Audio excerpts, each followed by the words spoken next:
जय हिंद दोस्तों, welcome to the session. आज एनडीए 2023 के क्वेश्चंस डिस्कस करूंगा इस सेशन में। ज्योग्राफी पे जो क्वेश्चंस आए थे, nearly 17 to 18 questions were there on the geography which were asked in this paper. So let's start and discuss about these. एक इंपॉर्टेंट अनाउंसमेंट है जी, प्रारंभ CDS 2023 जो कि अप्रैल 27 से बैच शुरू हो रहा है, कंप्लीट बैच है। अगर आप में से कोई भी ज्वाइन करना चाहता है ज़रूर ज्वाइन करिएगा। अनअकैडमी प्लस पे online classes have been started. Mission CFF 2023 April 27 से बैच शुरू हो रहा है, जिसमें all these top educators are going to take up the classes with you people for CFF AC as well. अगर आप में से कोई भी ऑफलाइन भी क्लासेस लगाना चाहता है चंडीगढ़ में, you can join us. We are starting the new batches from the coming Monday, that is 24th of April, and another batch will be from the 1st of May. ज़रूर जिनको भी तैयारी करनी है, थॉरली तैयारी करनी है CDS CFF की offline classes, you can join us at Unacademy centre in Chandigarh in sector 34। अब जरा क्वेश्चन देखते हैं। भारतमाला परियोजना, अगर आपको याद हो हमने पोर्ट्स के ऊपर क्वेश्चन भी डिस्कस किया था, सागरमाला भी और भारतमाला भी। परियोजना आती है। Develop the road connectivity to border areas, बिल्कुल ठीक है जी। डेवलपमेंट ऑफ कोस्टल रोड्स, बिल्कुल ठीक है। Improvement in the efficiency of national corridors, बिल्कुल पूरे इंडिया के बॉर्डरिंग स्टेट्स को, कोस्टल स्टेट्स को, सभी को आपस में कनेक्ट करने का सोचा है। तो ये तीनों स्टेटमेंट्स बिल्कुल ठीक है जी भारतमाला परियोजना पे। दीनदयाल उपाध्याय पोर्ट का पुराना नाम बिल्कुल सिंपल है, कांडा पोर्ट, जिसको टाइडल पोर्ट कहा गया। सेम क्वेश्चन आपके CDS में है, लेकिन वहां पर टाइडल पोर्ट पूछा गया, तो पुराना नाम इसी को कहा जाता है। और इसको ऑफ स्प्रिंग ऑफ पार्टीशन कहा जाता है। ये सारे पोर्ट्स मेजर पोर्ट्स हैं। पारादीप जो कि उड़ीसा में, टूटीकोरिन जो कि southern most port and that is in Tamil Nadu, Visakhapatnam that is a landlocked port in Andhra Pradesh. तो आंसर यहाँ का C था जी। नेक्स्ट क्वेश्चन भी बहुत अच्छा था। Found in the inner most part of the earth, अगर आपको याद हो ये भी हमने प्रॉपर्ली डिटेल में डिस्कस किया था। क्रस्ट है ऊपर, उसके बाद मेंटल है, फिर कोर है। क्रस्ट को भी जो दो पार्ट्स में बांटने वाली है उसका नाम है कोनार्ड डिस्कंटिन्यूटी, और फिर मोहोविकिक है जो क्रस्ट और मेंटल को सेपरेट करती है, और मेंटल और कोर को सेपरेट करती है जी ग्यूटेनबर्ग। ये सभी को क्लियर है। मेंटल के बीच में दो में डिवाइड करने वाली रेपिटी है, और नीचे सबसे जो कोर में दो सेपरेट करने वाली उसका नाम है लेमन। तो इनर मोस्ट कौन सी हुई? Lemon discontinuity. Very simple, very logical, important question from the notes only. Himalayas में कौन सी रिवर है, मतलब कौन कौन से पेड़ मिलते हैं जी? रोजवुड, अगर आपको याद हो, रोजवुड, महागनी, एबनी, ये सारे इक्वेटोरियल एरियाज में। हिमालयस में we have is basically oak and rhododendrons. तो मैं यहाँ पर 1 और 2 के साथ जाना चाहूंगा। D option would have been the best option in this question। ये भी क्वेश्चन अगर आपको याद हो, वॉल्केनोज में GC लॉन्ग मैंने बुक भी दिखाई थी, और उसमें पहले पेज पे फोटो दी हुई, नीचे बहुत बड़ा बेस बना हुआ है जिसको हम बैथोलिथ कहते हैं, और अगर सीधी ऊपर को जा रही है उसको डाइक कहा जाता था, अगर हॉरिजॉन्टल जा रही है तो सेल। तो आंसर इसका बैथोलिथ होना चाहिए था, inner most intrusive igneous rocks का बना हुआ। नेक्स्ट क्वेश्चन, टाइम दिल्ली में 12 नून दिया हुआ है, और आपसे पूछा गया लंदन में कितना टाइम होगा। आपको नेचुरल सी बात है, पता है 82.5 डिग्री 30 मिनट्स ईस्ट पर है, तो आपको वेस्ट की तरफ जाना है, तो माइनस करना है। 5.5 घंटे इंडिया आ गए, तो 5.5 घंटे इंडिया से पीछे जाओगे जी, तो आंसर 6:30 AM होगा, ए आंसर। अगला क्वेश्चन, अगर आपको याद हो टाइड्स मैंने कहा था सन, अर्थ और मून तीनों की पोजीशन पे डिपेंड करता है। सन के आसपास घूमता है अर्थ, अर्थ के आसपास घूमता है मून। अगर ये तीनों एक ही लाइन में हो तो we call this position as syzygy. So syzygy conjunction, syzygy opposition, ये दोनों हम वर्ड यूज कर सकते हैं फॉर दिस हाई टाइड्स। जब भी स्प्रिंग टाइड का मतलब होता है हाई टाइड, वो तब आती हैं जब ये तीनों बॉडीज एक ही लाइन में हो। तो आंसर यहाँ पर 1 और 2 होना चाहिए था in this question. Next question, northern most location, अच्छा क्वेश्चन था ये भी।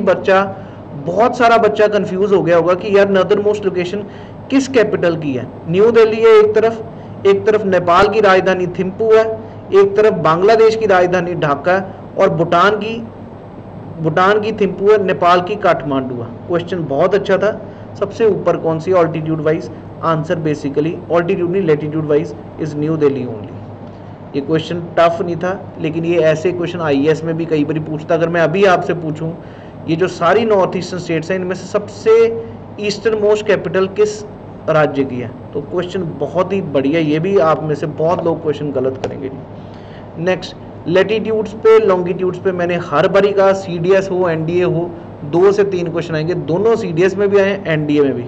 Difference between the longitudes become 0 at north pole and south pole, right, बिल्कुल ठीक है जी, क्योंकि मीट करते हैं नॉर्थ पोल और साउथ पोल पे, तो लॉन्गिट्यूड्स मीट करें तो 0 होगा डिस्टेंस। और मैक्सिमम डिस्टेंस कहाँ पर होता है? इक्वेटर पर 111 किलोमीटर्स, ये भी याद होगा।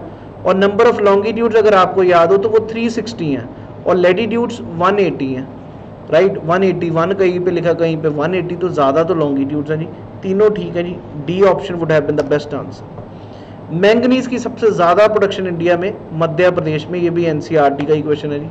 कॉपन क्लासिफिकेशन सेम क्वेश्चन आपको पहले CDS में आ चुका है, अगर आपको याद हो नॉर्दर्न प्लेन्स अगर हम देखें तो नॉर्दर्न ट्रॉपिक ऑफ कैंसर के ऊपर है, so it means they are in temperate areas, और अगर टेम्परेट एरियाज तो C लगेगा।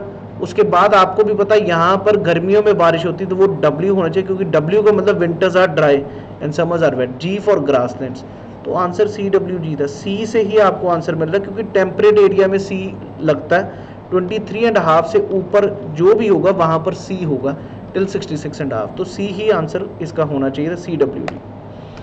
नेक्स्ट क्वेश्चन भी बहुत सिंपल था, अर्थक्वेक्स पे। Hypocentre is the point of the surface of the earth, that is wrong. Focus को ही हाइपोसेंटर कहा जाता है, बेसिकली पॉइंट इज एपीसेंटर। ये भी कम से कम 10 बार क्वेश्चन आ चुका है जी, पहला स्टेटमेंट गलत है। Velocity of earthquake waves is higher in denser material, that is true. P waves move faster and are first to arrive at the surface of the earth, that is absolutely true. 2 and 3 is the best answer in this question. ये question है थोड़ा सा tough कि 2 इपोक्स, ये basically anthropology और geography में भी अगर किसी ने ऑप्शनल या कहीं पे भी पढ़ते तो पहले ये एजेस बताई जाती, these are basically ages, geological time scale. Quaternary period में कौन से 2 इपोक्स होते हैं? हेलोसीन, इयोसीन, प्लिस्टोसीन, माइनोसीन, हालोसीन और प्लिस्टोसीन और प्लायोसीन। मेरे हिसाब से भाई डी होना चाहिए, लेकिन मेरे को ये पूरी तरह याद नहीं है, so I can't be very sure, you have to see this question. Next, density wise planet अगर देखें तो भाई गैशियस होते हैं एंड वाले, तो वो तो लूज होंगे। सबसे ज़्यादा गैशियस कौन सा होगा? जुपिटर होगा, उसके बाद सैटर्न होगा, फिर वीनस और फिर अर्थ। मेरे हिसाब से आंसर डी ऑप्शन होना चाहिए था इस क्वेश्चन का। ये गुड क्वेश्चन था जी। करंट्स आपको बहुत अच्छे से मैंने लॉजिक समझाया होगा। आपको भी पता ऑस्ट्रेलिया का सारा वेस्टर्न पार्ट डेजर्ट है, और इस तरफ करंट कौन सा होता है? कोल्ड करंट होता है जो पोल से आ रहा है, जिसका नाम है वेस्टर्न ऑस्ट्रेलियन करंट। इन्होंने पूछा नॉट, तो आंसर ईस्टर्न ऑस्ट्रेलियन करंट होगा जो इक्वेटर से नीचे आ रहा है, और इस तरफ कौन से एरिया में? पैसिफिक ओशन में होता है, तो आंसर यहाँ पर eastern Australian current, B option is the right answer, because that's a hot current.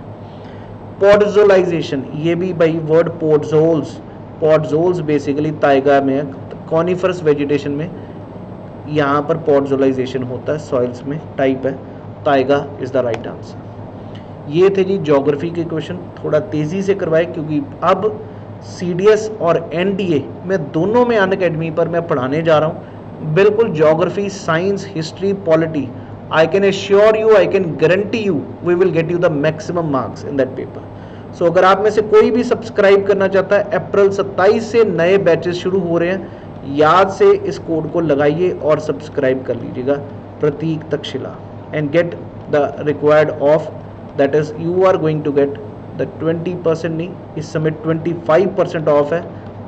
याद से आज के आज ही सब्सक्राइब कर लीजिए। इवन ये भी ऑफर है, 12 महीने की सब्सक्रिप्शन के साथ आपको 6 महीने की फ्री मिल रही है। 24 अप्रैल तक ये ऑफर है, याद से इस कोड को लगाइए और सब्सक्राइब करके अपनी तैयारी को बिल्कुल बढ़िया बनाइए। थैंक यू, जय Hind everyone, wish you all the best, thank you.